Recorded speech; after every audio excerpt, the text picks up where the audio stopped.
Mega TV நேயர்களுக்கு அன்பு வணக்கம். மகளிர் நலம், பெண்களுக்கான பல பிரச்சனைகளை பற்றி பார்த்துட்ருக்கோம். இன்றைக்கி பிப்ரவரி மாதம், அதாவது உங்கள் பிள்ளைங்க எல்லாம் எக்ஸாமுக்கு ரொம்ப சீரியஸாக படிச்சுட்ருப்பாங்க. நிறைய வீடுகளில் 10th +2 எல்லாம் மார்ச் மாதம் ஆரம்பிக்கிற அந்த எக்ஸாம்ஸ்க்கு அவங்கள தயார்படுத்திகிட்ருப்பாங்க. ஸோ இந்த காலகட்டத்தில் எக்ஸாம்னால் பிள்ளைங்க எல்லாருக்கும் என்ன, ஃபஸ்ட்டு பயம், 2 டென்ஷன், 3 முக்கியமான விஷயம், ஃபேமிலியில் எல்லாருமே டென்ஷன். அம்மா, அப்பா, சிஸ்டர்ஸ் எல்லாருமே ஸ்ட்ரெஸ்ஸு. ஏன்னா இன்றைக்கி உங்கள் வீட்டில் ஒருத்தர் +2 ஆர் 10th எக்ஸாம் எழுதுகிறாங்கன்னா உங்கள் குடும்பமே ஒரு அல்லோலப்படும். அம்மாவோட டென்ஷன், அப்பாவோட டென்ஷன், பிள்ளைங்களோட டென்ஷன், இதெல்லாம் ரொம்ப அதிகம்.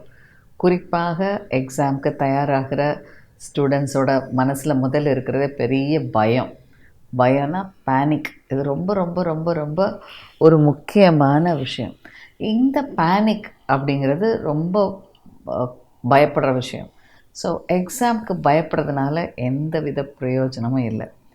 எக்ஸாம்ஸ் உங்களுடைய ஒரு நாள் அந்த எக்ஸாமில் வர்ற உங்களுடைய ரிசல்ட்ஸ் என்பது உங்களுடைய ஒரு வருடத்திற்கான எல்லா விதமான படிப்புகளுக்கும் உங்களோட முயற்சிகளுக்கும் முடிவு அல்ல. இது ஒரு நல்ல ஒரு தொடக்கம்னு நினைக்கிறேன். நிறைய நேரங்கள் இதை நினச்சி நீங்கள் கவலைப்படுறதுனால, பயத்தினால உங்களோட ப்ரிப்ரேஷன்ஸ் குறைவாகும். ஸோ இந்த எக்ஸாம்ஸை ப்ரிப்பேர் பண்ணுறதுல நீங்கள் என்னென்ன விஷயங்கள் ஹெல்த்து கவனிக்கணும், என்னென்ன விஷயங்களை உங்களுடைய பழக்க வழக்கங்களை கவனிக்கணும், என்னென்ன விஷயங்களை உங்களுடைய உணவு வகைகளை கவனிக்கணும் என்பது பற்றி இந்த நிகழ்ச்சியில் பார்க்கலாம். இதை கவனிக்கிற தாய்மார்களுக்கும் முக்கியமாக உங்கள் குழந்தைங்களை எப்படி நீங்கள் கவனிக்கணும் அப்படிங்கிற சில டிப்ஸை நான் சொல்கிறேன். முதலாவது, எக்ஸாம் படிக்கும்போது கண்டிப்பாக மன சோர்வு வரும், பயம் வரும், உடல் பலகீனம் வரும், ஒரு திங்கிங் டிஸ்கம்ஃபர்ட் இருக்கும். ஞாபகம் இருக்குமா, எல்லாத்தையும் ரெக்கலெக்ட் பண்ணி எழுதிடுவோமா, எக்ஸாம் பாஸ் பண்ணிடுவோமா. இதில் முக்கியமாக ஃபர்ஸ்ட் லைன் நான் பேரண்ட்ஸ்க்கு கொடுக்குறது, குழந்தைங்கள ப்ரெஷரைஸ் பண்ணாதீங்க. தேவையில்லாமல் கம்பேர் பண்ண, நல்லா படிக்கணும், நீ தான் எங்களுக்கு எல்லா விஷயத்துலையும் முன்னுக்கு வர வைக்கணும், நீ நல்லா படித்து வந்தால் தான் இந்த குடும்பத்துக்கு நல்லது, அப்புறம் அடுத்த வீட்டை அந்த பையனை விட நீ நல்ல மார்க் எடுக்கணும், உன் அத்தை பையனை விட நீ பெஸ்ட்டாக வரணும், இந்த மாதிரியான கம்பேரிசன், அக்கா விட்ட மாதிரி நீ விட்டுறக்கூடாது, இந்த மாதிரியான தேவையில்லாத கம்பேரிசன், தேவையில்லாத கமெண்ட்ஸ், இவை அனைத்தும் அந்த குழந்தைகளை ரொம்ப ரொம்ப மனதளவில் பாதிக்கும். ஸோ உங்கள் குழந்தைகளுக்கு நீங்கள் சொல்கிற ஒரே விஷயம் இந்த காலகட்டத்தில், நல்லா படிக்கிறதுக்கு நல்லா ட்ரை பண்ணு, நல்லா சாப்பிடு, நல்லா ஆரோக்கியமாக இரு, நல்ல மனதளவில் சந்தோஷமாக பண்ணேன்னா கண்டிப்பாக உன்னால் வின் பண்ண முடியும் அப்படிங்கிற பாசிட்டிவ் தாட்ஸை கொடுங்க. நெகட்டிவ் தாட்ஸை கண்டிப்பாக கொடுக்காதீங்க. ஏன்னா பல நேரங்களில் இந்த நெகட்டிவாக சொல்கிறது தான் ஒரு பிரச்சனை. பாஸ் பண்ணிடுவியா, நீ ஒரு நல்லா படிச்சிட்டியா, டைம் வேஸ்ட் பண்ணிடாத, இந்த மாதிரி நெகட்டிவான விஷயங்களை சொல்லாத. நீ நல்லா படித்தா நீ ஹாப்பியாக இரு, நல்லா தூங்கு, நல்லா சாப்பிடு, இந்த மாதிரியான பாசிட்டிவ் விஷயங்களை சொல்லுங்கள். ஸோ இது ரொம்ப ரொம்ப முக்கியமான விஷயம். வீட்டில் உள்ள பேரண்ட்ஸ் அண்ட் எல்டர்ஸ்க்கு உங்கள் குழந்தைங்க படிக்கும்போது அவங்கள என்கரேஜ் பண்ணுங்கள். நெகட்டிவாக சொல்லி அவங்க டிஸ்கரேஜ் பண்ணாதீங்க. நான் சொல்ல வர விஷயங்கள் ஒன்றாக இருக்கலாம், சொல்கிற முறை என்பதில் கவனம் செலுத்துங்க. குறிப்பாக அவங்கள கம்பேர் பண்ணாதீங்க, தேவையில்லாத நெகட்டிவ் திங்ஸை சொல்லாதீங்க. முக்கியமாக குழந்தைகளை நீங்கள் கவனிக்கிறவங்க உங்களோட படிப்பை பிளான் பண்ணுங்கள். நீங்கள் இது வரைக்கும் படித்த படிப்பு அழகாக உங்கள் ஸ்கூலில் சிலபஸ், ஸ்டடீஸ் எல்லாம் கொடுத்துருப்பாங்க. நீங்கள் இதை கொஞ்சம் கரெக்டாக பிளான் பண்ணிங்கன்னா அழகாக படிக்கலாம். பிளானிங்கில் முக்கியமான விஷயம் என்னென்னா, நீங்கள் படிக்கிற போது உங்கள் உடலையும் கவனிச்சுக்கணும். நீங்கள் ஹெல்த்தியாக இருந்தால் தான் ஆரோக்கியமாக படிக்க முடியும். ஹெல்தி மைண்டாக இருந்தால் தான் அது ரீட்டைன் பண்ண முடியும், ரெக்கவர் பண்ண முடியும், மெமரியை கரெக்டாக கொண்டு வர முடியும். பல நேரங்களில் நீங்கள் செய்கிற தப்பே அப்படி தான். முதல் 10 மாதம் ஒன்றும் படிக்காமல் அடுத்த கடைசி 2 மாதம் எல்லாம் விழுந்து விழுந்து படிக்கிறதுங்கிறது பல நேரங்களில் நெகட்டிவாக தான் முடியும். ஸோ ஆரம்ப நிலையிலேருந்து கொஞ்சம் கொஞ்சம் படிக்கிறத அட்லீஸ்ட் இந்த 2 மந்த்ஸில் ப்ராப்பராக சேனலைஸ் பண்ணி படிங்க. எக்ஸாம் ஹாலிடேஸில் இல்லை நீங்கள் படிக்கிற டைமில் ப்ராப்பர் பிளானிங், ப்ராப்பர் டைமிங் முக்கியம்.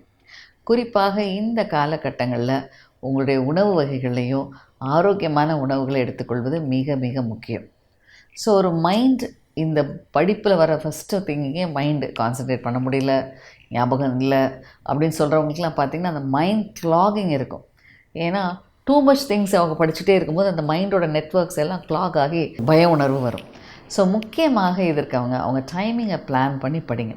படிக்கும்போதே படிக்கிறது ஒரு ஷார்ட் பிரேக், படிக்கிறது ஒரு ஷார்ட் பிரேக். இந்த ஷார்ட் பிரேக் என்பது உங்கள் மைண்டை ரெஜுவினேட் பண்ணுறது. அந்த பிரேக்கில் போய் நீங்கள் ரீல்ஸ் பார்க்குறது, உங்களுடைய ஃபோனை பார்க்குறதுன்றதை விட்டுட்டு அந்த டைமில் மைண்டை ரிலாக்ஸ் பண்ணுறதுக்கு நல்ல ஒரு மெடிடேஷன், நல்ல ஒரு ரிலாக்ஸேஷன், நல்ல ஒரு சின்ன எக்ஸசைஸ் இதனை நீங்கள் செய்யலாம்.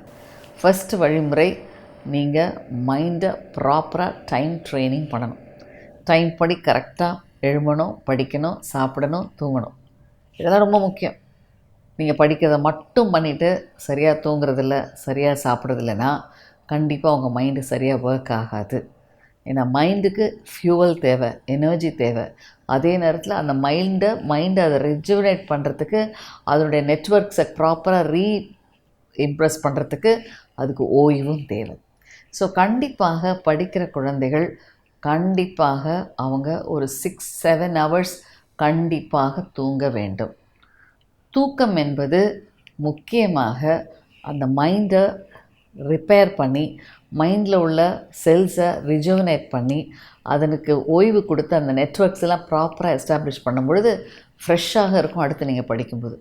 இது நீங்கள் டூ மச்சாக தூங்காமல் ராத்திரியும் பகலும் படித்து 2 மணி 3 மணி வரைக்கும் படித்தீங்கன்னா அடுத்து எழும்போது உங்கள் மைண்ட் ரொம்ப கிளாக் ஆகும், மைண்டில் கான்சன்ட்ரேஷன் வராது, உங்களால் ரிகலெக்ட் பண்ண முடியாது. பல நேரங்களில் இதுவே ஒரு பெரிய குழப்பத்தை உண்டாகும். ஸோ கண்டிப்பாக எக்ஸாம் ப்ரிப்பரேஷன் உள்ளவங்க தூக்கம் முக்கியம். இந்த தூங்கும்போது உங்கள் மைண்டு ரிஜுவனேட் ஆகிறது, உங்களோட பிரெயினுக்கு ஓய்வு கிடைக்கிறது, அதுக்கு ஃபியூவலும் கிடைக்குது. அதே மாதிரி இந்த காலகட்டத்தில் இவங்க சாப்பிட்ற உணவுகள் ரொம்ப பின்னான்னு சாப்பிடுவாங்க. லீவில் இருக்கிறவங்க நினச்ச நேரம் சாப்பிடுவாங்க, நினச்ச நேரம் டீ குடிப்பாங்க. இதை விட்டு உங்களோட டயட்டை சிஸ்டமேட்டிக் ஆக்குங்க. பிரேக்ஃபாஸ்ட் கண்டிப்பாக மிஸ் பண்ணாதீங்க. தாய்மார்கள் பிரேக்ஃபாஸ்ட் கொடுக்குறத உங்கள் இந்த பருஷ நேரத்தில் குழந்தைங்களுக்கு கொடுக்கும் பொழுது ஹை கார்போஹைட்ரேட்டை காலையில் சிம்பிள் கார்போஹைட்ரேட்டை கொடுக்காதீங்க. நல்ல ஒரு ப்ரோட்டீன், அது ஒரு காம்ப்ளெக்ஸ் கார்போஹைட்ரேட்டை கொடுங்க. குறிப்பாக நீங்கள் ப்ரோட்டீன் எக்கு கொடுக்கலாம், எக் ஒயிட் கொடுக்கலாம். பல நேரங்களில் இந்த டைமில் நீங்கள் ஹை கார்போஹைட்ரேட் டயட்டை இந்த காலையில் கொடுக்காதீங்க. அந்த குழந்தைங்களுக்கு மில்லட் தோசை கொடுக்கலாம். பல நேரங்களில் அவங்களுக்கு நல்ல ஒரு ப்ரோட்டீன் சன்னா, இந்த மாதிரி ப்ரோட்டீன் கொடுக்கலாம், எக் ஒயிட் கொடுக்கலாம். வெஜிடேரியனாக இருந்தால் அவங்களுக்கு பன்னீர், இந்த மாதிரி விஷயங்களை காலையில் கொஞ்சம் ப்ரோட்டீன் கொடுத்து அதன் மூலமாக கார்போஹைட்ரேட் வந்தால் it will sustain the energy, it will sustain there brain functions. இது ரொம்ப ரொம்ப முக்கியமான ஒன்று. ரெண்டாவது ஒன்று, இந்த டைமில் ஹைட்ரேஷன் ரொம்ப ரொம்ப முக்கியம். இந்த படிக்கிற குழந்தைங்களுக்கு நிறைய ஹைட்ரேஷன், நிறைய ஜூஸஸ், நிறைய liquids, milk, juices, butter milk, curds, இந்த மாதிரி நிறைய லிக்விட், நிறைய ஹைட்ரேஷன் கொடுங்க. ஹைட்ரேஷன் அவங்க பிரெயின் ஃபங்க்ஷன்ஸை நல்ல செயல்படுத்தும், உடல் ஆரோக்கியத்துக்கும் ரொம்ப முக்கியமான ஒன்று. ஸோ ஹைட்ரேஷன் ரொம்ப ரொம்ப முக்கியம். அதே மாதிரி நல்ல ஆரோக்கியமுள்ள ஜூஸஸ் குடிங்க. நிறைய நேரங்களில் இந்த ஸ்டூடெண்ட்ஸ் எல்லாரும் காஃபி, டீ, கெஃபினேட்டட், அதுவும் ரெட்புல், கோக், இதெல்லாம் அவங்கள ரொம்ப மைண்ட் அலர்ட்டாக வச்சுக்கொண்டு தவறான சிந்தனைகளோடு இந்த மாதிரி ட்ரிங்க்ஸ் குடிக்கிறாங்க. இந்த கேஃபினேட்டட் எரேட்டட் ட்ரிங்க்ஸ் எப்பொழுதுமே உடல் ஆரோக்கியத்தை சீர்படுத்தாது. பிரெயினில் இது நிறைய டாக்ஸின்ஸை ரிலீஸ் பண்ணும். பல நேரங்களில் இதனால் அவர்களுக்கு பலவித பிரச்சனைகள் ஏற்படும். ஸோ இவை கண்டிப்பாக தடுக்கப்பட வேண்டிய உணவு வகைகளில் முக்கியமான ஒன்று. நிறைய பேர் நிறைய ரெட்புல் அதெல்லாம் குடிக்கும்போது இவங்களுக்கு நிறைய பிரச்சனைகள் வரலாம். ஸோ கண்டிப்பாக இந்த மாதிரியான ட்ரிங்க்ஸ் குடிப்பதை இந்த காலகட்டத்தில் தவிர்த்து கொள்ளுங்கள். கூடுமான வரைக்கும் நல்ல ஆரோக்கியமான ப்ரோட்டீன் ட்ரிங்க், மல்டிமிக்ஸு, கேழ்வரகு, ராகி இதெல்லாம் எடுத்துக்கிறது ரொம்ப ரொம்ப சிறந்ததாக கருதப்படுகிறது. அடுத்து முக்கியமாக மைண்டுக்கு இன்னும் ஆரோக்கியம் கொடுக்கறதுக்கு நிறைய ஆல்மண்ட்ஸ், புரதச்சத்து உள்ள ஆல்மண்ட்ஸ், ஃப்ரெஷ் ஃப்ரூட்ஸ் நிறைய கொடுங்க, வெஜிடபிள்ஸ் அண்ட் ஃப்ரூட்ஸ் நிறைய கொடுங்க. இவை அனைத்தும் இந்த குழந்தைங்களுக்கு நல்ல ஒரு ஆன்டாக்சிடென்ட்ஸ், நல்ல ஒரு புத்துணர்வு கொடுக்கும். நிறைய நேரங்களில் இந்த பேரண்ட்ஸ் படிக்கும்போது குழந்தைங்க விளையாண்டுட்டு வரேம்மா, விளையாடலாம் வேண்டாம், படி அப்படின்னு சொல்கிறத தவிர்த்துக்கொள்ளுங்க. கண்டிப்பாக படிக்கிற நேரத்தில் எக்ஸாம் ப்ரிப்ரேஷன் டைமில் டெய்லி ஒரு 30 மினிட்ஸ் ப்ளே கண்டிப்பாக முக்கியம். இந்த ப்ளே அவர்களுடைய என்டார்ஃபின்ஸ் இன்க்ரீஸ் பண்ணுறது, நிறைய பிரெயினோட ஆக்டிவிட்டி, அந்த ஆக்சிஜனேஷனை கொடுக்குறது, இதன் மூலமாக மைண்டை நல்ல முறையில் செயல்படுத்த உதவுகிறது. அது தவிர ஃபிக்ஸட் டைம் ஆஃப் ஸ்லீப்பை வைங்க. கரெக்டாக காலையில் எழும்புறது, விடிகாலையில் 4:30 மணிக்கு எழும்புறது, கரெக்டாக நைட் 10 மணிக்கு படுக்கிறது. இந்த மாதிரி 10 மணிக்கு படுத்து 4:30 மணிக்கு எழும்புகிற பழக்கத்தை உருவாக்குனீங்கன்னா மைண்டுக்கு ப்ராப்பர் ரெஸ்ட் இருக்கும், உங்களோட சர்க்காடியன் ரிதமும் கரெக்டாகும், அந்த பிரெயின் ஃபங்க்ஷன் அண்ட் ஹெல்த்தும் கரெக்டாக இருக்கும்.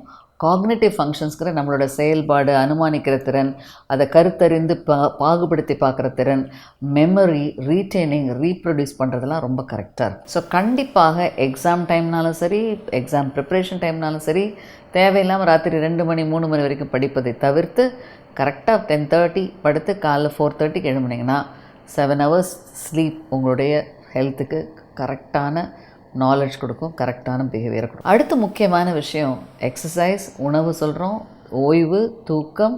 இவை தவிர சில stretching exercise like yoga, meditation ரொம்ப முக்கியம். நிறைய குழந்தைங்க வந்து இப்போல்லாம் ஸ்பிரிச்சுவலாக இருக்கிறாங்க, இல்லை நிறைய ஸ்கூல்ஸில் நல்ல ஒரு மெடிடேஷன் சொல்லித்தராங்க. ஒரு மெடிடேஷன் என்பது மிக மிக முக்கியம். ஒரு 10 to 15 மினிட்ஸ் ஒரு காட்லினஸோ இல்லை ப்ரேயர்ஸோ இல்லை ஸ்பிரிச்சுவாலிட்டியாக மைண்டை காமாக வச்சு ஒரு மைண்ட் ஒரு 10 to 15 மினிட்ஸ் ஒரு மெடிடேஷன் பண்ணுறது ரொம்ப ரொம்ப முக்கியம். நிறைய சில்ட்ரன் கேட்பாங்க, டாக்டர் எங்கள் நைட்டு தூங்குறதை விட நாங்கள் வந்து மெடிடேஷன் மட்டும் பண்ணிக்கலாமா? மெடிடேஷனும் ஸ்லீப்பும் ஈக்குவலாக? கண்டிப்பாக கிடையாது. மெடிடேஷனும் ஸ்லீப்பும் எந்த விதத்துலேயும் கரெக்டானது கிடையாது. காலையில் எழும்பின உடனே நீங்கள் ஒரு 10 to 15 மினிட்ஸ் மெடிடேஷன் பண்ணிவிட்டு ஒரு சின்ன நல்ல ஹைட்ரேஷன் எடுத்துகிட்டு ஒரு குட்டி ஒரு 15 மினிட்ஸ் வாக் பண்ணிவிட்டு நீங்கள் படிக்க வந்தீங்கன்னா, அதுவும் படிக்க ஆரம்பிக்கும் போது நீங்கள் நியூவராக உள்ள விஷயத்தை அப்போ நீங்கள் எடுத்து நல்லா படித்தீங்கன்னா தெளிவாக உங்களுக்கு ஒரு இனிஷியேட் ஆகும். பல நேரங்களில் இந்த நேரத்தில் வந்து ஒரு தாட் ப்ரொவோக்கிங் விஷயங்களை முதல்ல ஆரம்பிச்சிங்கன்னா உங்கள் மைண்டோட ஆக்டிவிட்டி நல்லா ஃபியூவல் பண்ணி ட்ரிகர் ஆகும். இது ரொம்ப ரொம்ப முக்கியம் படிக்கிற குழந்தைங்களுக்கு ஃபாஸ்ட்டாக அப்சர்வ் பண்ணுறதுக்கு. ஸோ இந்த வகையில் உங்கள் படிப்பு டைமிங் இவற்றினை சீர்படுத்துவது முக்கியம். பல நேரத்தில் படிச்சுட்டே இருக்கும்போது ஒரு ஸ்ட்ரெஸ் வருது, ஒரு டென்ஷன் வருது. அப்போ நம்ம என்ன பண்ணணும்னா சில பயிற்சி முறைகள் பண்ணலாம். இதுக்கு நாங்கள் சொல்கிற விஷயமே 4-in-4-4-7 தெரப்பி கொடுங்கன்னு சொல்லுவோம். 4 செகண்ட்ஸ் ப்ரீத் இன் பண்ணுங்கள், 4 செகண்ட்ஸ் ரீட்டைன் பண்ணுங்கள், 7 செகண்ட்ஸ் எக்ஸேல் பண்ணுங்கள். இது ஒரு 5 டைம்ஸ் பண்ணிங்கன்னா உங்கள் மைண்ட் அண்ட் பாடி ரிஜெவனேட் ஆகும். இதெல்லாம் சின்ன சின்ன டிப்ஸ் நீங்கள் உங்களோட லைஃப் ஸ்டைலில் பண்ணுறது ரொம்ப ரொம்ப முக்கியம். ரொம்ப மன அழுத்தம் இருந்தால் கண்டிப்பாக ஏதாவது ஒரு சேஞ்ச், ஒரு ரெக்ரியேஷன் பண்ணுங்கள். ஒரு வாக் பண்ணிவிட்டு வாங்க, ஒரு ப்ளே பண்ணிவிட்டு வாங்க, சில நல்ல விஷயங்களை பாருங்கள். கண்டிப்பாக தூங்க போகிறதுக்கு முன்னாடி உங்களுடைய ஃபோன்ஸில் ரீல்ஸ் பார்க்குறது இந்த மாதிரி விஷயங்களை கண்டிப்பாக தவிர்த்து கொள்ளுங்கள். இது உங்கள் மைண்டு கிளாகிங்க்கு ரொம்ப ரொம்ப முக்கியமான பேசிக் விஷயமாக கருதப்படுகிறது. பொதுவாக ஹெல்த்தியாக இருக்கிறதுக்கு முக்கியம் நல்ல ஆரோக்கியமுள்ள உணவுகளை எடுத்துக்கொள்ளுங்கள். இதெல்லாம் நீங்கள் ப்ரிப்ரேஷன் டைமில் பண்ணுங்கள். எக்ஸாம் டைம் போகிறீங்களா, மார்னிங் அதே டைமில் கரெக்டாக எழுமுங்க. தேவையில்லாத புது விஷயங்களை தேவைப்படாமல் அதிகமாக அந்த நேரத்தில் படிக்காதீங்க. எக்ஸாம் ஹாலுக்கு ஒரு 20 மினிட்ஸ் முன்னாடியே போயிருங்க. தேவையில்லாமல் அங்கே போய் எல்லா ஃப்ரெண்ட்ஸோடு பேசும்பொழுது அவங்கள்ட்ட டிஸ்கஸ் பண்ணும்பொழுது உங்களுக்கு பிரச்சனைகள் வரும்னா நீங்கள் அமைதியாக ஒரு இடத்துல தனியாக இருங்க. அமைதியான மைண்டால் நல்ல டெசிஷன் பண்ண முடியும், திங்க் பண்ண முடியும். எக்ஸாம் ஹாலுக்குள்ளே அன்றைக்கி போகிற அன்றைக்கி கண்டிப்பாக ஹெல்த்தியான பிரேக்ஃபாஸ்ட் சாப்பிடணும். சாப்பிடாமல் போகாதீங்க. காஃபி குடிச்சிட்டு போவேன், சாக்லேட் சாப்பிட்டுட்டு போவேன்னு சொல்கிறதுலாம் கரெக்டான விஷயம் இல்லை. ப்ராப்பர் பிரேக்ஃபாஸ்ட் எடுத்தால் தான் உங்களுக்கு சஸ்டெயின் எனர்ஜியை கொடுக்கும். எப்போயும் நீங்கள் சாப்பிட்ற டைமை கரெக்டாக ஸ்டிக் ஆன் பண்ணி கரெக்டாக பண்ணுங்கள். அது ரொம்ப ரொம்ப ரொம்ப முக்கியம். அடுத்து அங்கே போன உடனே ஒரு கொஷின் பேப்பர் வாங்கினோடனே ஒரு படபடப்பு எல்லாருக்கும் இருக்கும், ஒரு மன அழுத்தம் இருக்கும். முதல் முக்கியமான விஷயம் அமைதியாக உங்கள் கொஸ்டின்ஸை ஒரு 5 மினிட்ஸ் வாசிங்க. அடுத்து உங்களுக்கு தெரிந்த விஷயங்களை முக்கியமாக எழுத சொல்லுங்கள்.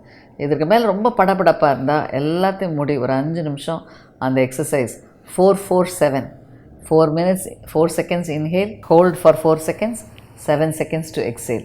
இந்த எக்ஸசைஸை ஒரு 5 டைம்ஸ் பண்ணிவிட்டு தென் உங்களுக்கு தெரிஞ்ச விஷயங்களை கடகடான்னு எழுத ஆரம்பிங்க. உங்கள் மன அழுத்தம் குறையும், உங்கள் பெர்ஃபார்மன்ஸும் கரெக்டாகும். தேவையில்லாமல் அதை பற்றி யோசித்து டென்ஷன் ஆகாமல் தெரிந்த விஷயங்களை தெளிவாக எழுதுங்க. உங்கள் மன அழுத்தம் கண்டிப்பாக குறையும். எக்ஸாமுக்கு முந்தின நாளும் நீங்கள் சரியான முறையில் தூங்கணும், சரியான டைமில் எழுதணும், சரியான விஷயம்.